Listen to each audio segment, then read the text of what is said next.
어제 오늘 우리가 보고 있는 이 본문의 내용은 하나님의 말씀을 전하는 사람의 삶이 어떠해야 되는가를 분명하게 보여주고 있습니다. 여로보암의 범죄를 꾸짖고 또 하나님의 엄중한 경고의 말씀을 전하기 위해서 유다로부터 왔던 선지자가 오늘 본문에 보면 사자에게 찢겨서 죽는 일이 일어났습니다. 왜냐하면 하나님께서는 그 사람에게 그 땅에 가서는 음식을 먹지도 마시지도 말라 그렇게 말씀을 하셨는데 그 말씀을 어기고 늙은 선지자의 집에 가서 음식을 먹고 마셨기 때문입니다. 한편으로 생각해 보면 여러분 음식 좀 먹었다고 해서 하나님께서 이렇게 그 사람을 죽이실 것까지 있나 그런 생각도 들고 또 더군다나 자기가 참 욕심 때문에 그런 게 아니고 늙은 선지자의 거짓말에 속아서 먹은 것 뿐인데 좀 지나치신 거 아닌가 하는 생각이 들 수도 있습니다. 그러나 이 일은 하나님 말씀의 엄중함을 훼손시키는 그런 일이었습니다. 여러분 보세요. 이 선지자는 유다에서부터 지금 북이스라엘 여로보암이 있는 이 베델까지 와서 무슨 말씀을 전했습니까? 너희가 하나님 말씀대로 살지 않으면 망한다.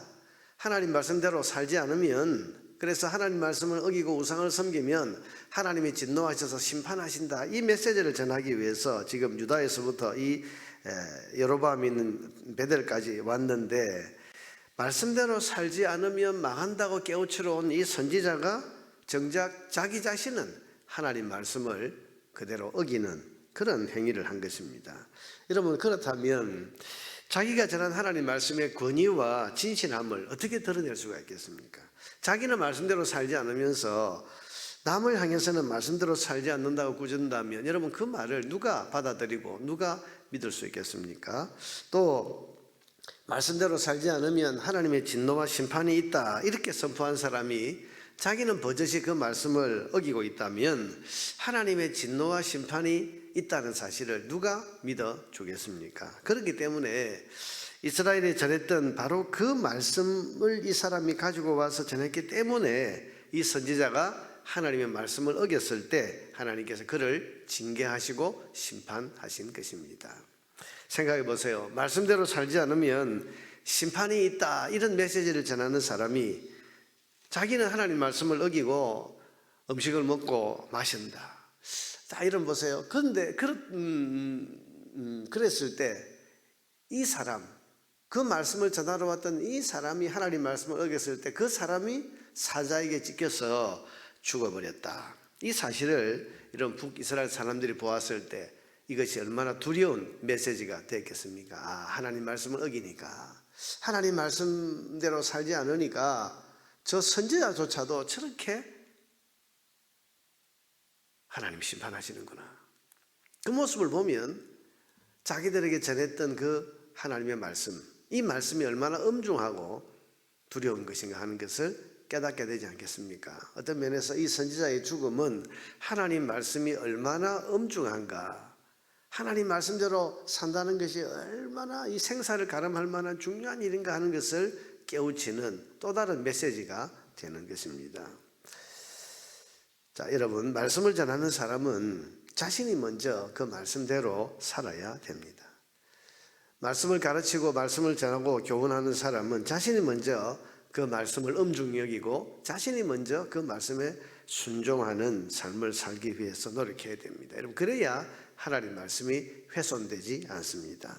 이를테면 하나님 살아계신다는 말씀과 믿음을 전하는 성도가 정작 자신은 하나님 살아계신 것을 전혀 의식하지 않고 살아간다면 여러분 그러면 그것을 보는 세상은 어떻게 생각하겠습니까? 그래 하나님이 살아계시다 어떻다 하는 것은 종교인들의 종교적인 말일 뿐이지 진짜로 하나님이 존재하는 것은 아니다. 여러분 이렇게 받아야 될 겁니다. 왜? 하나님이 살아계시다고 전하는 사람이 그걸 믿는다고 말하는 사람이 전혀 삶을 보니까 하나님을 의식하지 않고 사는데 그 모습을 보는데 그 말을 누가 믿어주겠습니까? 사랑하라는 말씀을 전하는 사람이 정작 자기 자신은 원수 맺고 미워하고 분노하고 있다면 그걸 보는 세상은 사랑은 그냥 입에 말린 말이지 여러분 그렇게 생각할 뿐이지 그 말씀대로 정말 사랑하며 살아야 된다는 사실을 전혀 받아들이지 않을 것입니다. 여러분, 그래서 메시지를 전하는 메신저는 자기가 전한 메시지에 충실하게 먼저 살아야 하는 것입니다. 바울은 그래서 그리스도인은 그리스도의 편지라는 말씀을 했습니다. 편지란 말이 뭡니까? 여러분, 편지는 그 편지를 보고 우리 그 사람을 본 적이 없지만 그냥 편지를 보고 그 사람이 한 말을 우리가 보는 거 아닙니까? 여러분, 세상이 그리스도를 보지 못했습니다. 예수님을 알지 못합니다. 근데 하나님을 알지 못하고 예수님을 알지 못하는 사람들이 뭘 보고 하나님을 알게 된다는 겁니까? 우리 그리스도인, 우리가 편지라는 거예요. 내가 편지라는 거예요. 편지.